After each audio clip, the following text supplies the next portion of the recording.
It's 7 p.m. by my watch, and I'm excited to see you all on the call this evening. I know it's been a while. We met some few months of engagement, but it is what it is. We are ready to pick up from where we left off. We have just an hour for this engagement, and it's exciting to have a special friend join us on this call this evening. We have some assignments, and we are all required to read the book Building with the Pentagon Wealth Model by Dr. Evans Duah. We gave ourselves a month. We had an extension of another month, and I want to believe that we all put in some time to read. I know a few of us picked up the hard copies, and I know that your investment of 150 Ghana cedis will not go to waste. That is if you spend time going through the book. Our guest on this call this evening is Dr. Evans Duah. He's bilingual French and English, so Doctor, please feel free. If at any point you want to throw in some French, please go on. We'll pick up the conversation, and then also need to build a skill in learning how to speak French. Dr. Duah is an associate chartered management accountant with ACMA and CIMA UK, CGMA and AICPA. A lot of acronyms there. He's also a chartered global investment analyst with CGIA USA. Additionally, Dr. Duah is a chartered financial economist and a fellow of the Chartered Institute of Leadership and Governance, CILG USA. He holds a doctorate degree, DBA, in strategic management and entrepreneurship.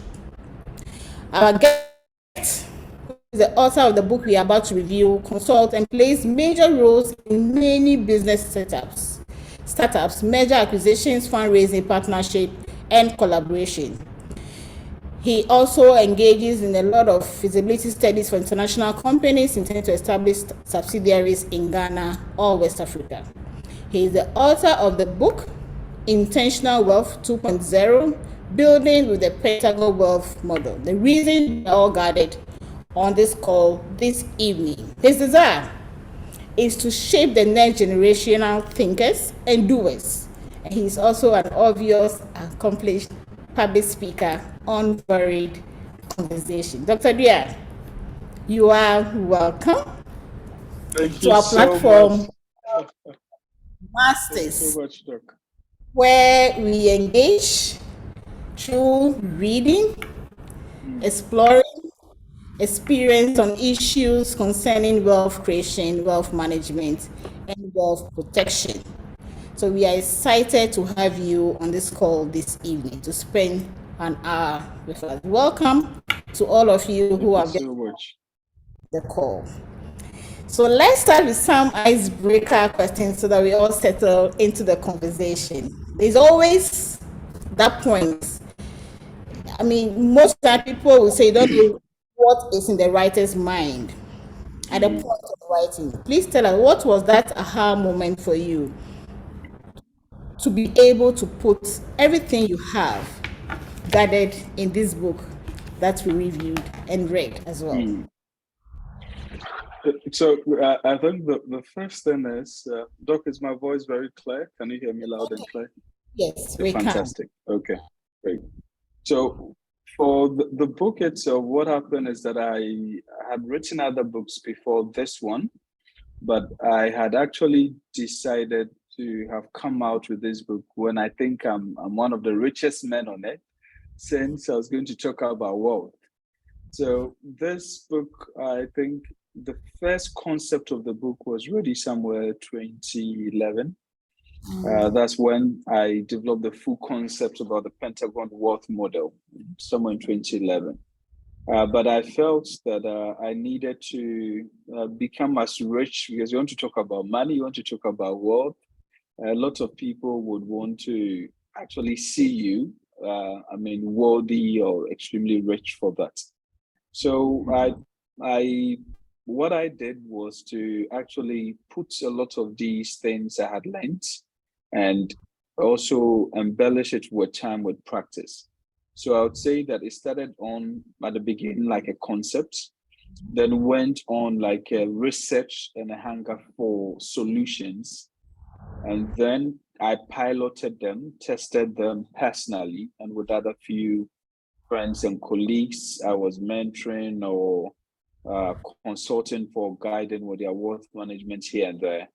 Then I realized that this is actually a germ that if I'm to wait, actually, a germ that if I'm to wait for most people to wait for me to become a rich man, it might be too late for some people. And that is when I decided that, okay, let me actually do something quick with it. And let me now go and develop the full concept. So in trying to develop it, I ended up writing a whole thesis. It was almost 1,500 pages, and it was too much of pages for anybody to read. So I brought it down to 800. Okay. And then at the publishing level, most of the people who had written books in the past, when I took advice from them, was to spread the book into 5 books. And then we went to 5 books because it's a pentagon. It's actually 5 pillars. So we decided to go into 5 books, and then we realized that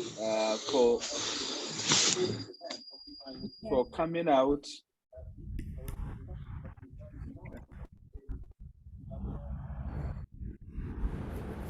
Please proceed.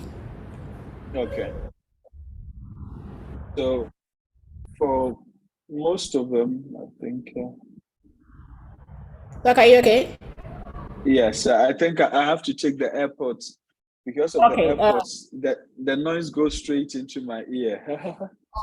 All right, that's let me fine. let me do a direct one with her. Okay, can you hear me? Yes, we can hear you. Please proceed. Yeah, so basically we did the 5 and then realized that the 5 is good if it's coming as a revised as a revised version. So then we decided to go with an abridged version of, and finally we arrived at 357 pages. So the version you have is still an abridged version. We'll come out with the revised version. The revised version will have the 5 books. So we'll have the 5 books out of this, which will go a bit deeper than what you currently see. All right. Thank you for that. We are in a difficult time now in the world. The conversation around the table is there's no money. We don't have enough to eat. We don't have enough to care for the family. We don't have surplus. And it's always a challenge when it comes to investment or creating wealth. That the mindset is that it's only when you have surplus. What do you think? Is this a good time to still continue having conversations on wealth? Everybody's thinking about today, how I want to end today. Should we still be talking about wealth at this time? So it's a very good question, but I always have this thing I say, if not now, then when?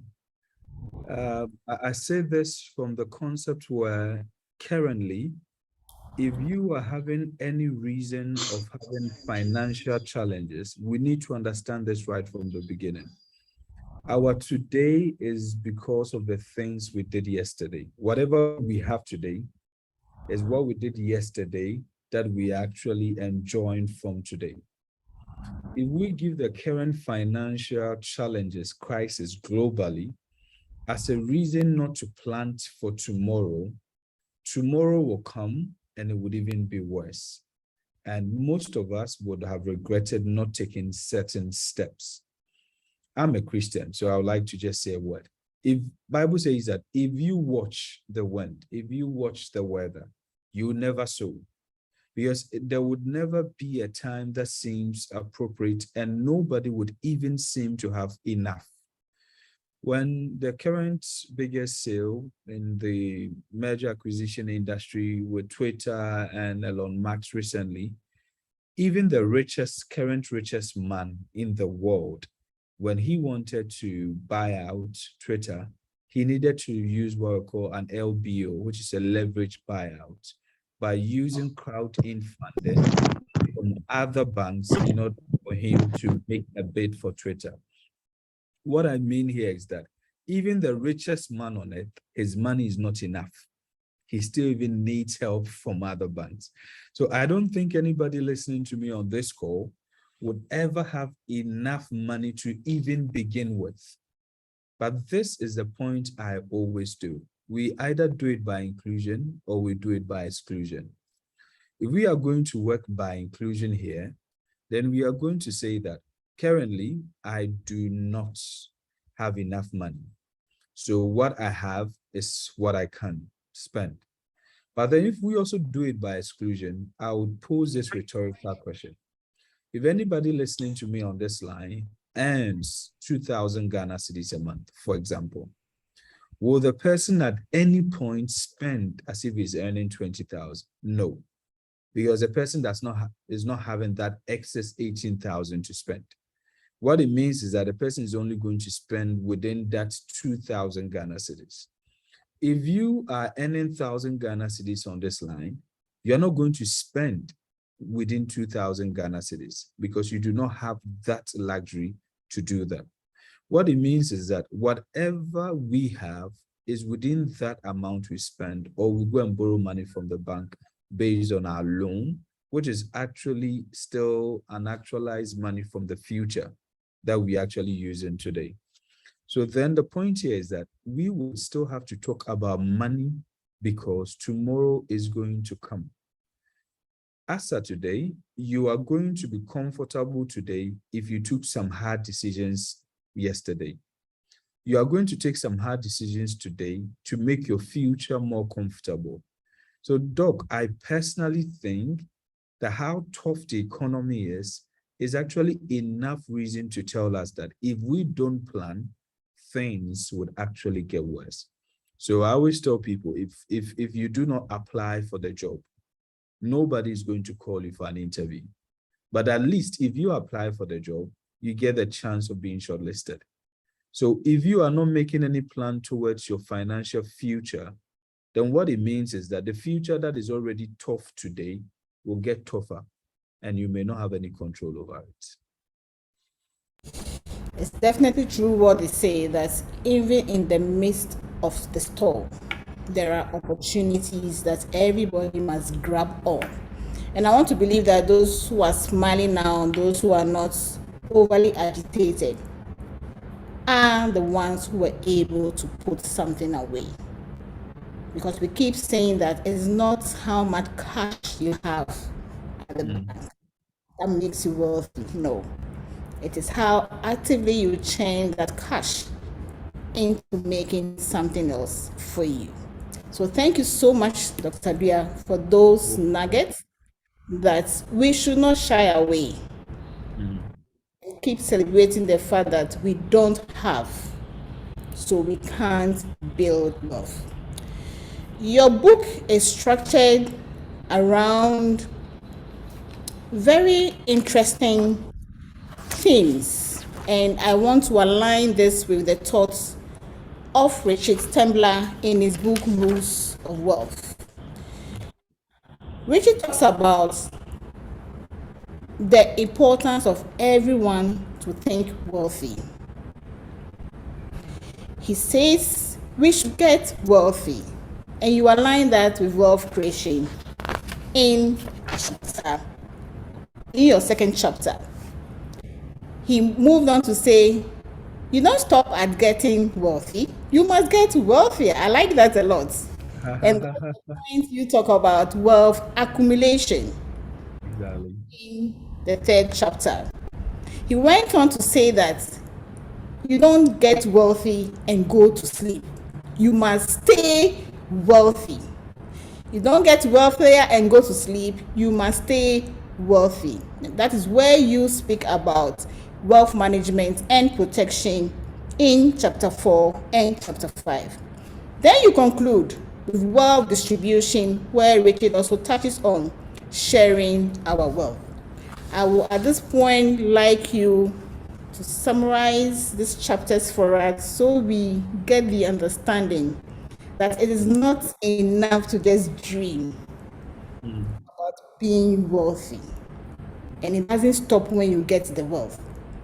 What is important is that you continuously think about maintaining it. And when you get it, you must also distribute it. So the virtual stage is yours, Dr. Duah. Okay.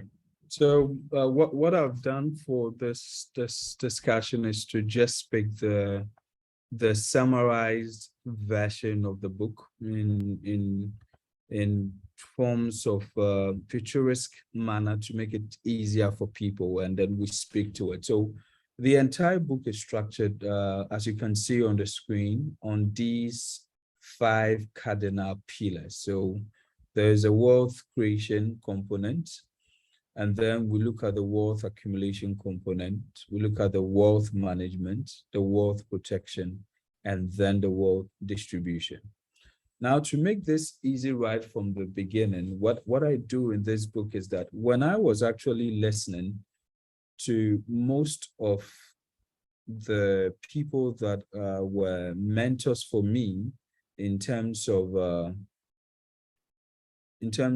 money and finance, whether direct or indirect, through personal encounters, reading their books, attending seminars and stuff, I realized one particular thing, that most of the authors made money look like it was more or less my way or the highway. One of the book is DeMarco's book on the millionaire fast lane, which I recommend other people to also read the book. Now, the Millionaire Fast Lane is a very good book, but he goes very hard and very controversial, where he hits hard at everybody, trying to tell you that the path you are using, you keep very, very long together. I listened to Robert Kiyosaki, and then about the Rich Dad, Poor Dad, and then I read all his books and everything. Then one particular thing that I realized is that there is still the same highway, my way or the highway thing. It's actually as if wealth is actually one-way formula. It looks as if there is a one-size-fits-all approach that you'd have to go through. Now, I admit that because there are certain basic fundamentals and principles that if you do not have, you'll not get there. So we need to agree that there are certain constants in our wealth equation, but there are quite a number of variables in the wealth equation. And those variables is where we need to let people on this line understand that there are different ways where we will get to where we are going to. The first particular thing that I start with from this book is to make sure that people understand what wealth is to them. You want to get money, you want to be financially independent, you want to actually acquire wealth, have houses, have ship.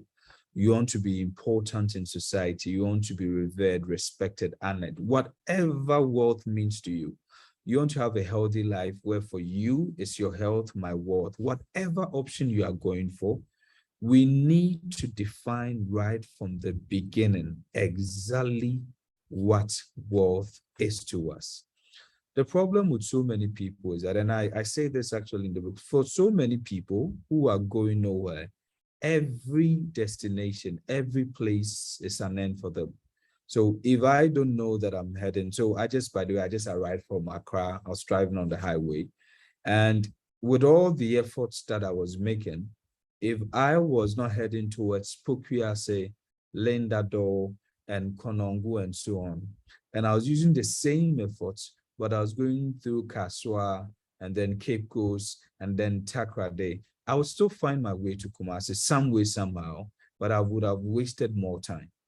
So the first most important thing right from the beginning is that whoever wants to find wealth needs to define what wealth is to you. So I break it down here, and then I try as much as possible to put it in this MEPS wealth definition model, where the M stands for materialistic, the I stands for independence. We have the physical, psychological, and then the social. Now, with this triad here, which is actually also having 4 key elements, we look at materialistic being here, and where materialistic here is where people are much concerned about their net worth. They are concerned about the money in their account. They are concerned about the cars they have, the houses they have, the shares they have, the bonds. And it's just a matter of how evident they can prove what they have and they possess. That's all they are concerned about. So for such a person, he can be the professor so and so, he can be the president of whatever, the CEO of whatever. If he's not having cars, or he cannot buy cars he wants, have houses and all that, he will not feel that he is rich. So right from the beginning, if you are someone listening on this call and you are materialistic, there's absolutely nothing wrong with it. I'll give an example in society. Pick the despites and then the friends. Every now and then, there is some ostentatious, lavish lifestyle that they show. There is absolutely nothing wrong with it. Nothing wrong with what they are doing. These are people where wealth is more materialistic for them. It's about a new Bugatti or Ferrari or Rolls Royce or whatever.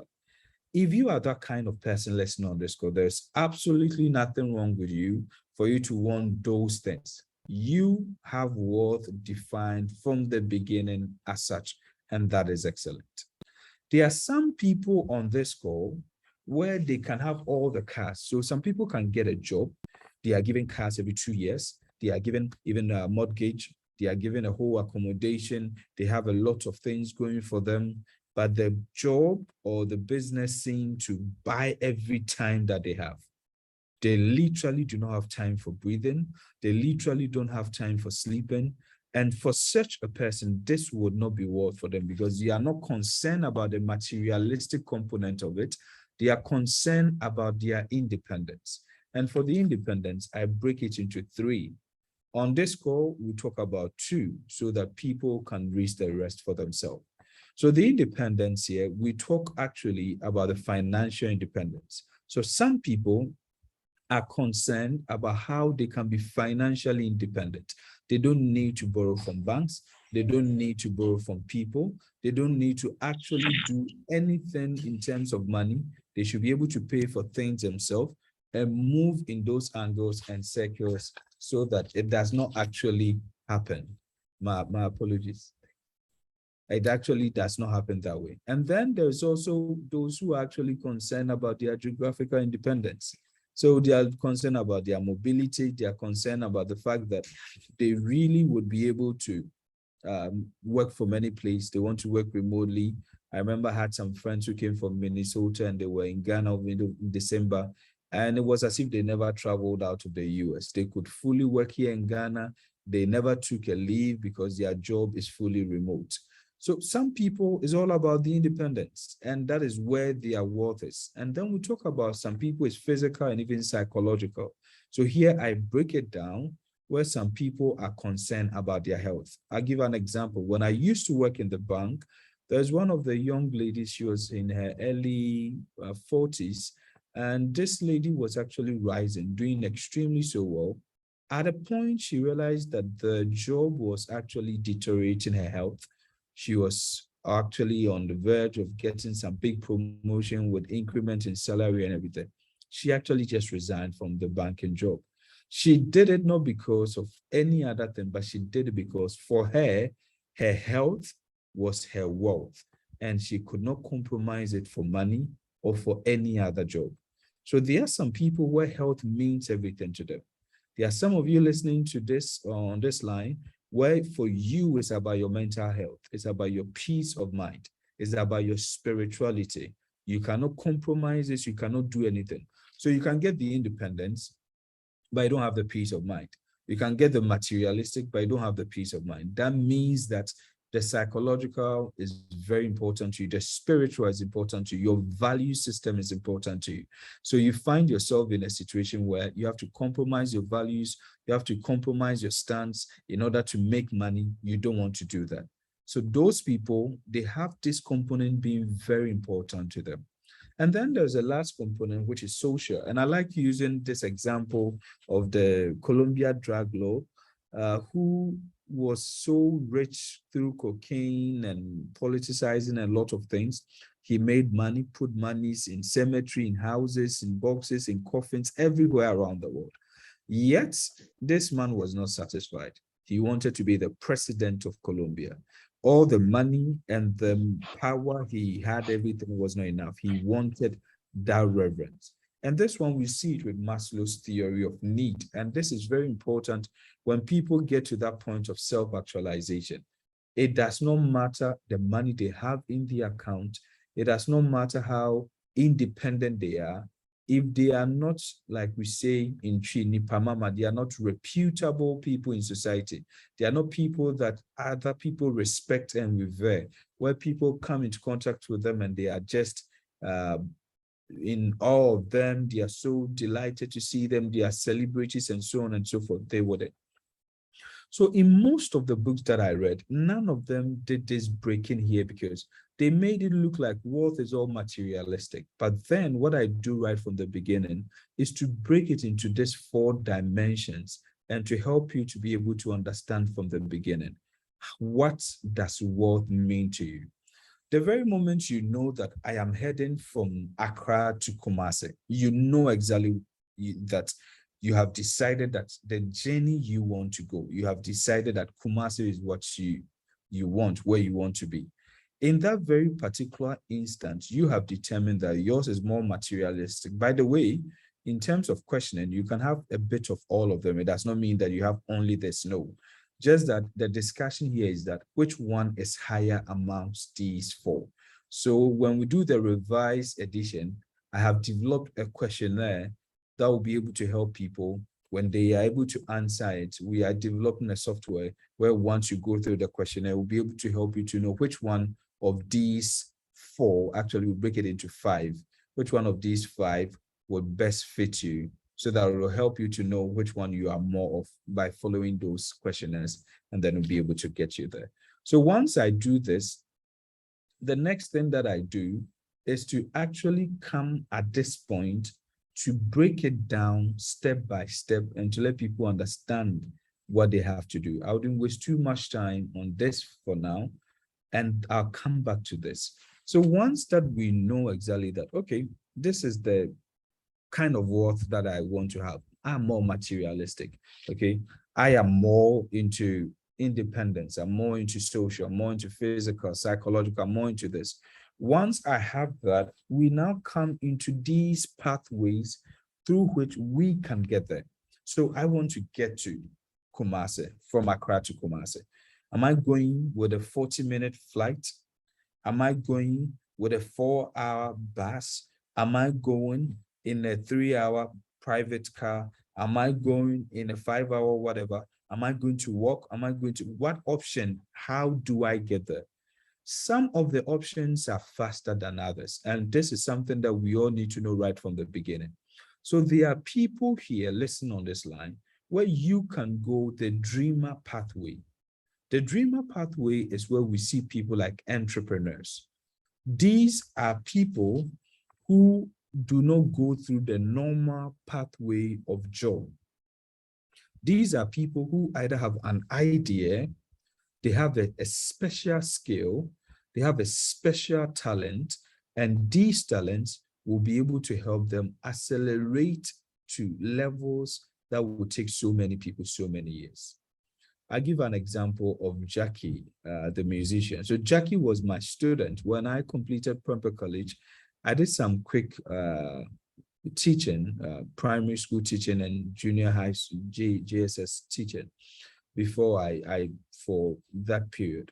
And Jackie was in my class in lower primary that time, and I was a class teacher.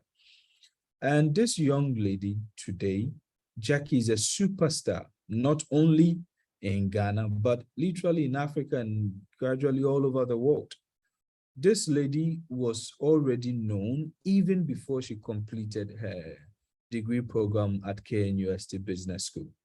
So some people listening on this line can just accelerate their life by becoming an artist, a musician, an actor. Some athletes like Usain Bolt and the rest can also do that.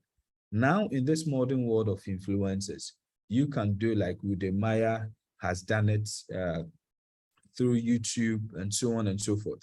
Or you can go the entrepreneurial pathway. All of these people, I classify them as dreamers. So the dreamers are people who actually have a certain idea, they have talent, skill, or they have a certain platform that will be able to help them to work mostly for themselves based on their idea or talent or skill or platform. Then there is also most or majority of people who end up becoming company climbers or corporate climbers. Now, these corporate climbers, okay, let me share this one here, just a second.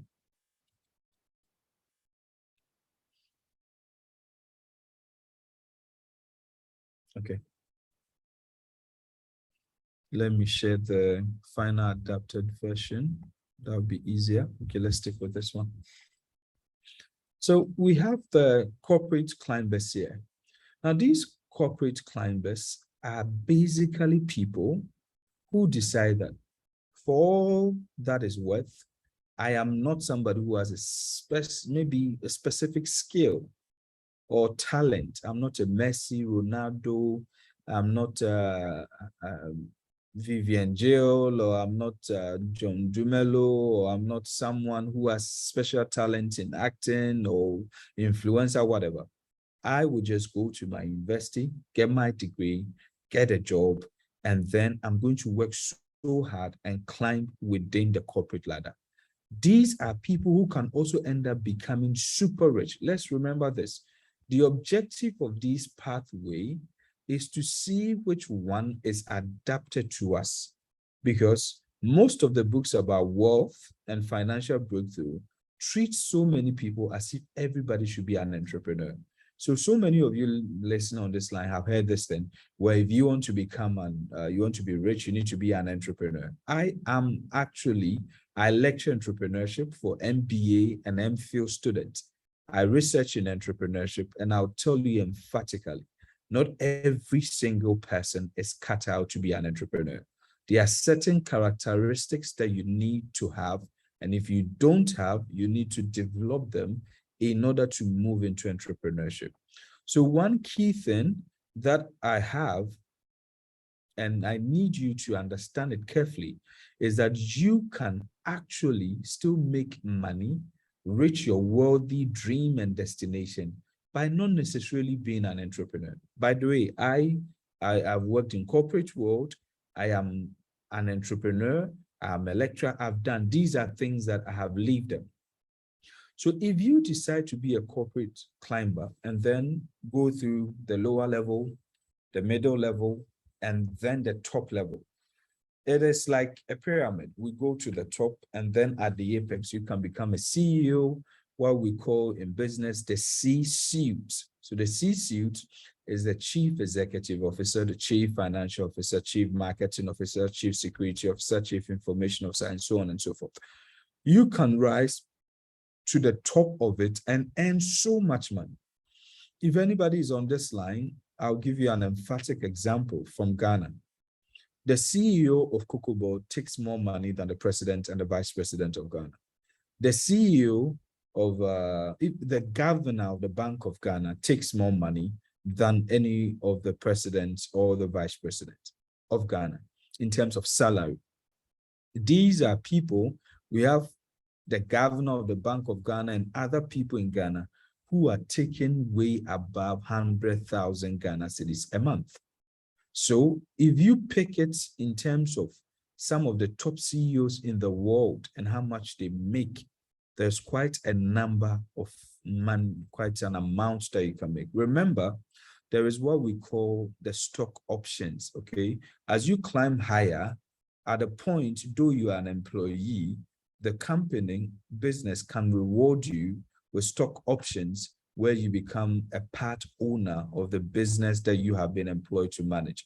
And you can go beyond just having your salary, your bonuses, your allowances. All these perks and emoluments can also have dividends and profit sharing coming your way.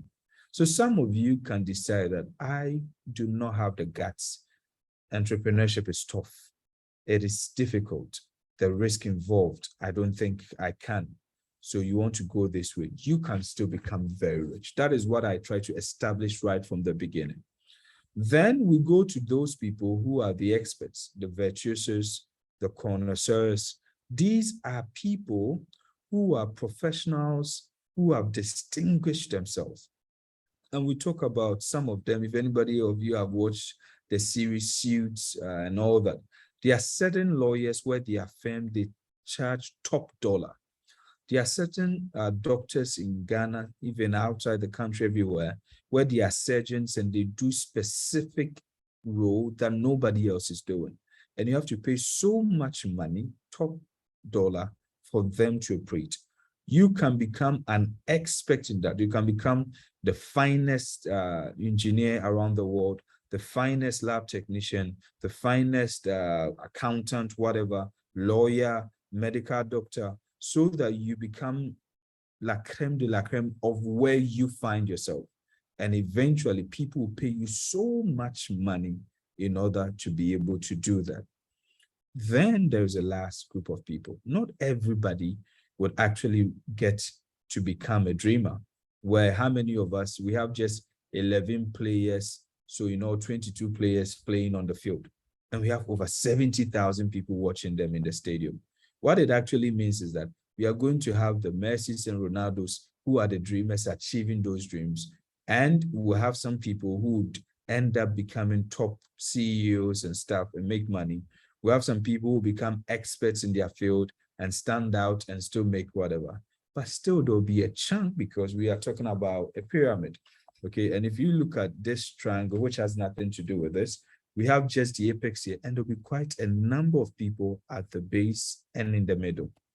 So what that actually means here is that there's quite a number of us who will still be in the lower class and the middle class, which means that these are people who work, and I have seen it. I've seen it where when I came back to Ghana and I entered the bank, and the first branch that I ever managed, I remember very well that I was actually the youngest in the branch, and I was a branch manager. My people in the bank, they were all older than me. I mean, and some of them went on retirement, staying at lower class or middle class. So this book is saying that wealth is possible for all. That is what this book is all about. So if you see it over here, what this book says here is that it's a practical guide on how wealth can be possible for anyone and how legacies of value can be sustained. So the book is actually trying to say that, something, anybody at all can be rich. Anybody at all can reach their worthy place. And I go by stating it. So what I do with this book is that when I am showing the way that you can make it to your worthy place, I pick the sample of the ordinary people and I demonstrate it both empirically, mathematically especially, so that people can see that this is actually feasible. And remember, these are the people with the lowest accelerating or catalyst in terms of accelerator or multiplying effect. They have the lowest in this quadrant. So if these people, I'm able to prove through the book that wealth is possible for them, then automatically wealth is actually possible for any other person. Now, this equation here is something. So if you see the document I'm showing is written copyright. There's a copyright in the United States. I've copyrighted everything and patented because you never know when people would want you. So this equation here is mine. I developed everything all by myself. All of these ones have been submitted in the United States of America and fully done in my name. These are the 5 key components of wealth that everyone on this line would need to understand and would need to put it into practice, because if we don't understand it coming from this angle, we'll put in a lot of effort and yet we may not get there. So right from the beginning, this 5 points I talk about is to let people understand the fundamentals of wealth. Now we've defined the definition. We've actually moved, beyond the definition. So before this, those who have read the book already, I tried to look at this quadrant from the beginning. So you see this about by wealth, by creation, by acceleration, by accumulation. I give some of the formula here. by creation, the formula here, by acceleration, how you just go, and so on and so forth. Then I explain. So the most important thing is all those explanations that I did there is something that you should be able to understand right from the beginning, and it helps you to really understand it from this angle. So let's pick these 5. I know we are on a 1-hour call, so I can't definitely be able to run you through everything. But these fundamentals, if you don't have them, I don't need to talk to you about wealth protection. I don't need to talk to you about wealth distribution. I don't need to even talk to you about wealth management. I am going to come a bit into wealth creation, a bit into accumulation and acceleration, but wealth management, wealth protection, wealth distribution, I don't even need to talk to you about it. If you do not understand that as you are listening to me on this call, the most valuable asset in your entire life is your time. In simple, basic economics, so I'm a chartered financial economist. In simple, basic economics, with question of demand, supply, and scarcity, these 3 notions, I don't need to be an economist, just these 3 notions, demand, supply, and scarcity. Anything with a higher level of scarcity, scarcity means that it is something not easy to find or get. The higher the scarcity of it and the higher the supply, okay, automatically the demand will shoot up and will be with the one who has more money. I want to speak in simple terms. So what it means is that, let's make an example for gold. As at now, Ghana, for example, if I'm not wrong, we have about almost 2,000 tons of gold reserve. As at now, I'm not too sure, but around that figure. But the second statistics, I'm sure. The first, I'm not. Out of this, 140 has been totally mined already, which leaves us a reserve in terms of percentage-wise. Ghana is mining more of our gold than the United States and other countries. What it means is that if we keep going at that rate, a time will come, we may not have it, because gold is a reserve. It's not something that is going to come here again and so on. That's how come gold is expensive. Diamond, the same thing, because of the pressure, everything. That's how it is. So we need to understand that even gold, as of today, the gold that Ghana is having in terms of reserve, if we are able to mine, there is still some available. Diamond, there's still some available. But please tell me on this call, when we started this call, Dr. Suzy and I were on this call at 6:30 p.m., just doing in the piloting and seeing how it would be. From that 6:30 p.m., Sunday, 11th September, that time would never, ever come again. It would never happen again. In other words, this time is never something that can be replenished. What this means is that time is not something that can be rebought, increased, decreased, replenished. Nothing can change it. 10th of September 2022 is gone forever. We cannot recreate it. We cannot redo it. We can't turn the whole world. That's how come we see a lot of movies, time machine. It is never going to happen. So your first most important thing that you have is that you are actually not having money as your biggest asset at this point. Your skills is not your biggest asset. Your time is actually your biggest asset. And I need you to understand that as long as you understand this notion, then once you become a master of your time and not a slave to it, you are actually in the first step of reaching your goals. And that is when you begin to plan your life and not allow things to happen. So I talk about living by design and not living by default. Then we talk about value, okay? Value is extremely important because this is what I keep telling people. You are only valuable based on the value you bring on the table. There are some of you listening to me who the jobs that you do, you are going for a master's. You're going for a certain knowledge because you want to become more valuable. That is the reason people pay that money for you. You are actually an entrepreneur. You are bringing value. That is why people are paying that money for you. So I give this simple example: the mason, the foreman, the supervisor, the contractor. The person doing the real job is the mason. But of all these four people, the contractor gets the most of the money.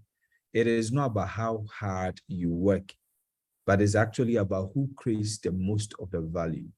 The mason is actually operational. He's getting the job done. But the mason does not have the financial capacity, nor the relational capacity, nor the negotiation power to secure that job, fund that job, and make that job happen. And that is a reason why he is the one creating the most value.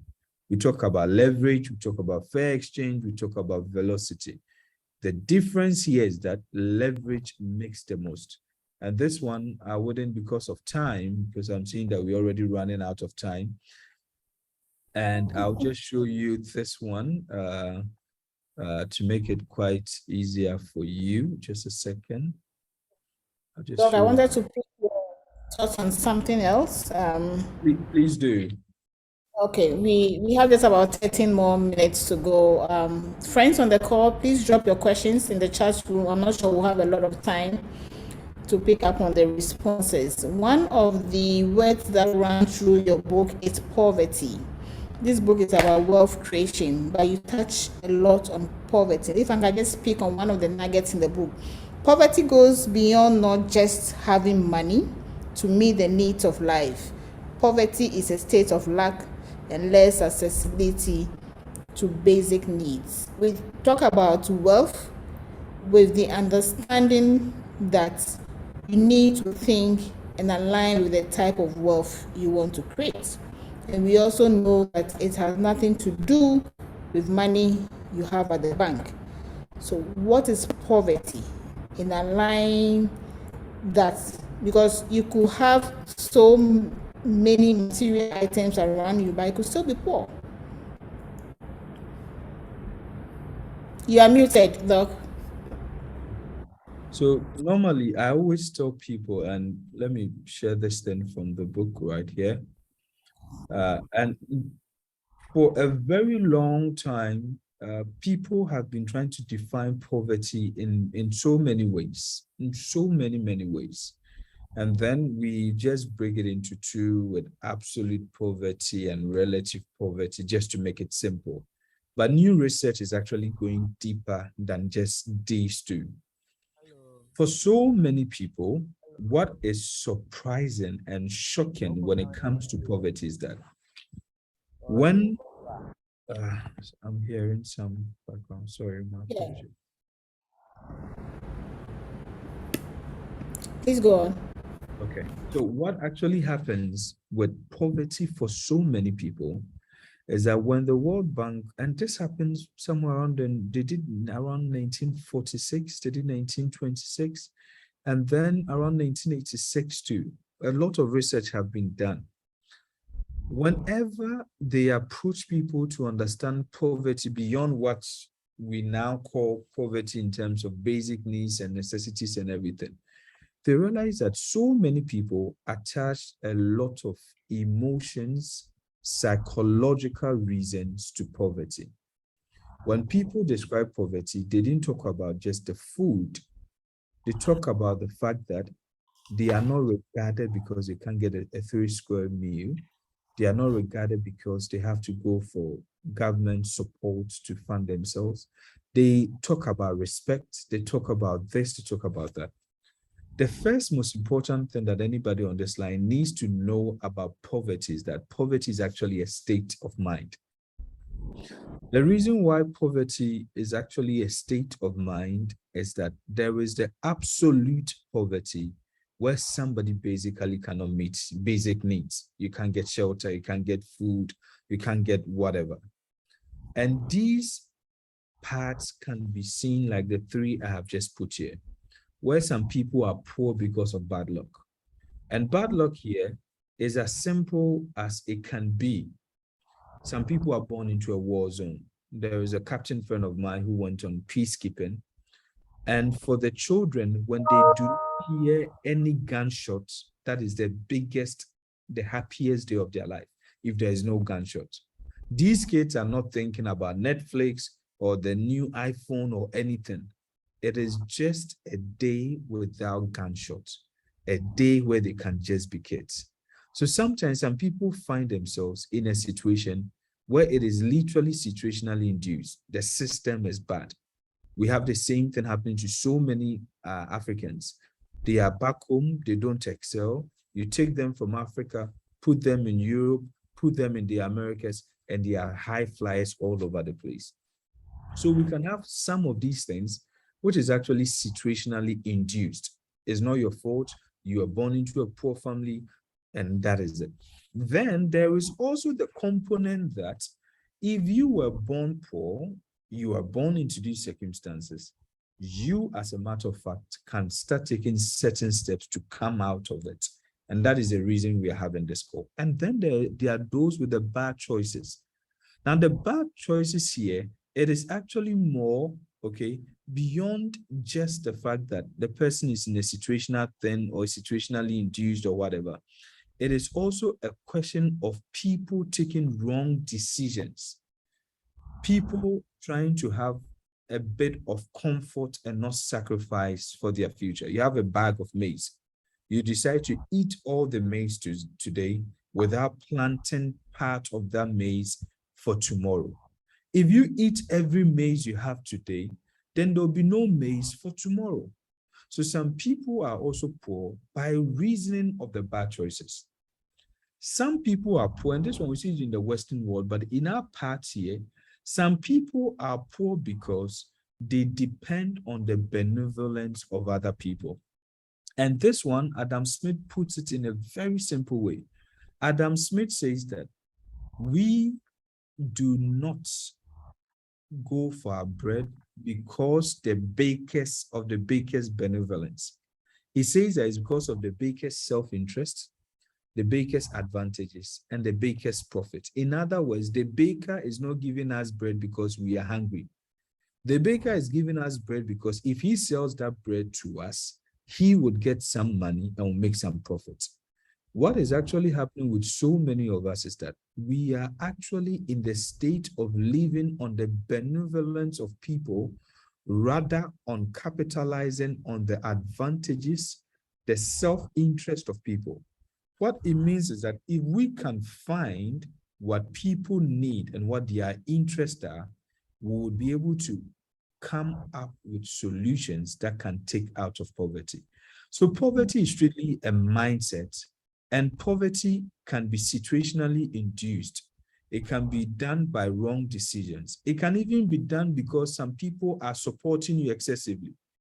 I have a friend where I used to help him every month because he was not getting a job and something. At the point I stopped because this guy was never taking his life seriously. The moment I stopped and he went hungry for 2 months, he got a job because now he was no longer settling in for just the top job, but he wanted something to survive. And that job led him to the next and to the next and to the next. And he thanks me today for not enabling his poverty. So there are some of you here, your poverty is enabled because you are relying too much on family and friends. You are relying too much on certain people you think they've made it in life. That is, and those people should take you to the next level. You need to understand that the most important part of poverty is about the second one, which is about making the right choices. And when you do that, you would be able to come out of it. Thank you so much, Dr. Duah. Obviously, this book requires more than an hour of engagement. What I would like to recommend is that we all go and pick the book. It's only 150 Ghana cedis, $15. That is all it is now. And for those who are even students, we give them 20% by undergrad, students who are below 24 years. You have to be below 24 years. You are an undergrad. I actually donate 20% free. So those who are below 24 years and they are students, I give it to them at 120. There we go. So some more discount for us. We have no excuse. Whether we want to align with poverty or align with wealth, we have no excuse. The decision lies in our hands. So please, let's pick up the lessons, let's get the book and read and begin this journey to wealth creation.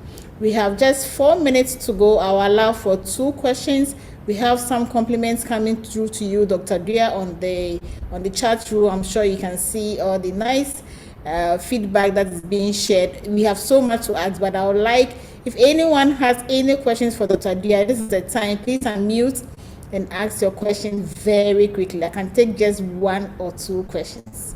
Anyone, please unmute and speak very quickly. I will take the closing remarks and that will be it. Someone is asking, do you have the book on Amazon, Dr. Duah? You are muted, Dr. Duah. You are muted. Okay. So I have it on Amazon. I'll share the screen as they ask the question just to. All right, so that's fine. If you're on Wealth Masters, we shared all the links and everything. And you know you can get the hard copies through Mr. Evans Edujenfi as well. Any other questions from anyone?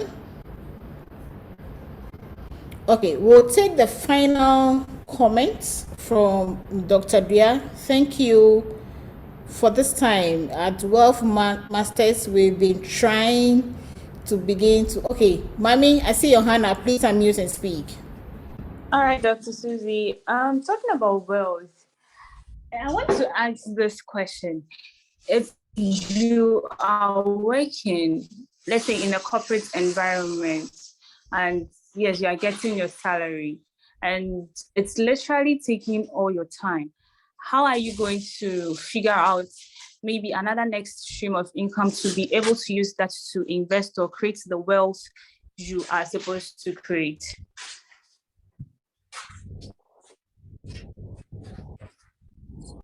Dr. Duah, if you got a question from Mommy.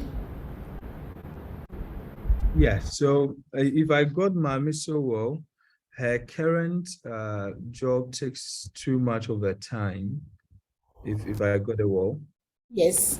And that's not permitted to create more wealth. Is it that?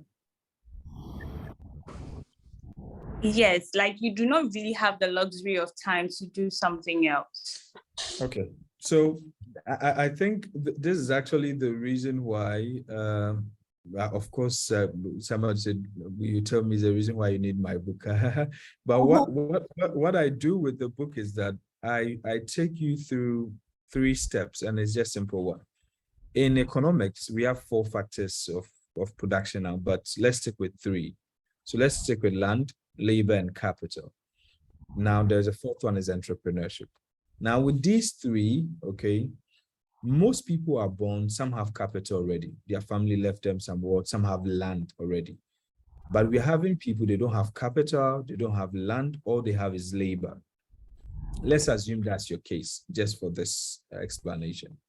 If all you have all you have is labor, you don't have any land, you don't have any capital, because land and capital can help you have what I call income assets that are income generating assets that can bring you revenue.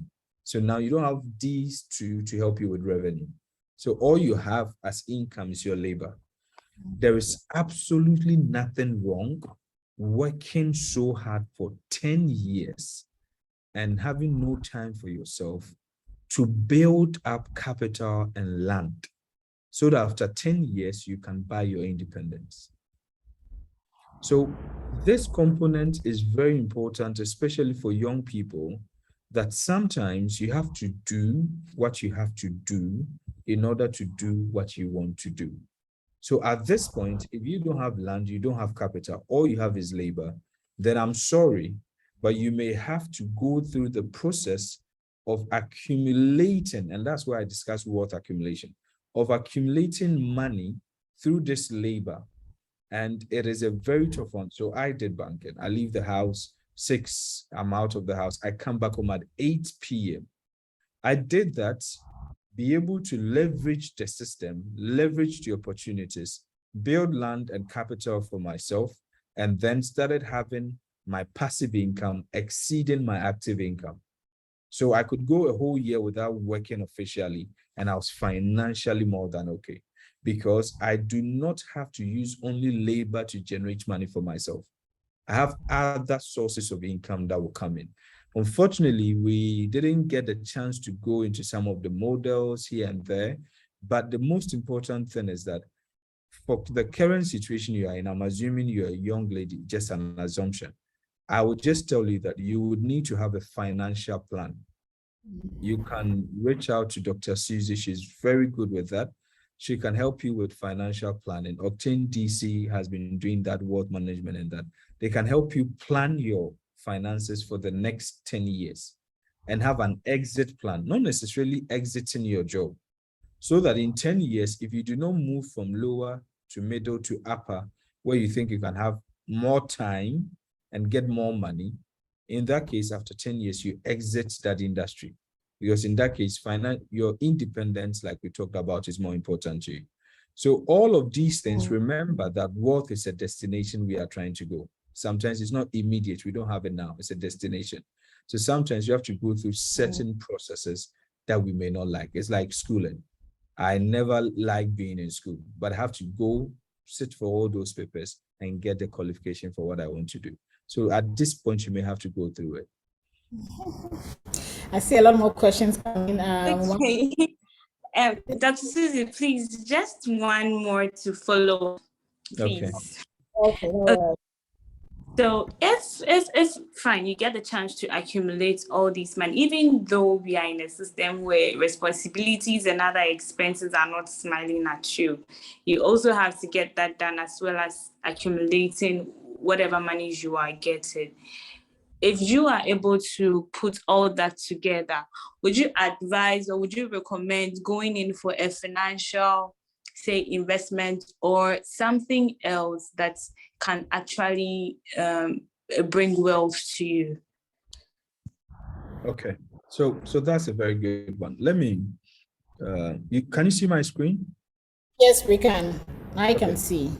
So this is a model I developed, okay, and I explain it in full details, where you, in your case, what you have now is time. Use that time as your most valuable asset. Work with it. When you work, make sure that you are creating value. Now, this value, market it so well that you get a good job, or in case you're an entrepreneur, market it so well so that you get a lot of revenue, okay, sales revenue, and then get a lot of markup profits here, margins there, and then create your income. But this is where I tell people, let's assume everybody on this call has done this, but you've come all the way to here. You now have income.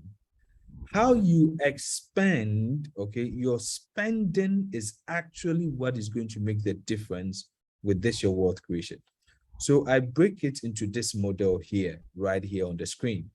You have an active income. I tell people, no matter how much you earn, don't spend more than 60% of your salary, no matter how tough the economy is, no matter how difficult it is. I am a Christian. I've been paying my tithe since I decided to pay, or I grew up and I decided to pay. So I know 90% of my income is what belongs to the church. Maybe that's my belief. I told you from the beginning, I'm a Christian. So that's my faith. So I know that out of the 100%, 90 is not mine. The rest of the 30% is actually also not mine. That 30% is for my future. So my salary or any source of income, that 40% component there is not part. Now, what I do here is that spend, and I'm saying this because empirically proven, okay? And this one is even done here in Ghana. There's something we call gearing ratio at the bank when people go for loan. The banks are able to give up to 50%, most of the times 40 for first timers and 45 for second timers, up to 50% of the person's income. And when people take, let's say even 40, it means that they are living on the rest of 60% of their salary. Most people are able to survive for 5 years. And it is actually proven that a lot of salaried workers in Ghana are able to live on 60% of it, even in this economic hardship. The reason is that once you are able to adapt to that, this is where we talk about the other components we've not talked about. In almost all our life, wealth protection, which is about insurance and actually making sure that every little wealth you are making or anything you cherish is well protected. We put this one at the bottom of the equation, but this thing comes immediately, even before we accumulate wealth. So you put in at least 10% of it into this. So the reason why I put 10% into tithe is my spiritual wealth protection. To me, my tithe is an insurance for me spiritually, and I believe in that. So I put it here, and then I have an insurance for my life, for my kids, for hospital, for my car. I do comprehensive insurance. My house, I do insurance for my house. If you are renting, you do insurance for your rent. You can do insurance now. We have insurance for home owners and owner occupier. We have that one for individuals. You can do that one. You come and accumulate part of it. And this one, I explain it in the book with emergency fund, contingency fund, buffer fund. I actually give an entire 10-year plan. Some people can be 20 years, some can be 8 years, some can be 7 years. And this formula can be applied and people can easily put it in an Excel and use it. If you are able to do this, you are now going to use that money. Some people will go and buy security. Some would put it in education to become more valuable, to get more salary. Some put it in real estate. Some will put it into entrepreneurship and whatever. Whatever we do, we are going to look for a way to create an extra passive income. And the reason why you need a passive income in your life is that the very day you lose your job, the very day you always have to continue giving time, all the time to work in order to create value and income, the very moment you don't give this time, you no longer have any income coming in. That is why we need passive income. So everyone listening to me on this call, at least in the next 10 to 20 years, try to own a house. I don't know how easy it's going to be, even if it's not 20 years, 30 years. Own a house that you can rent. Own a car that you can use it for Uber. Own something that can give you a passive income. Start a business. Put it into some stocks. Buy some stocks. Go to the stock exchange. Have something that can be a portfolio income or a passive income for you so that you don't depend entirely on this. Is that okay?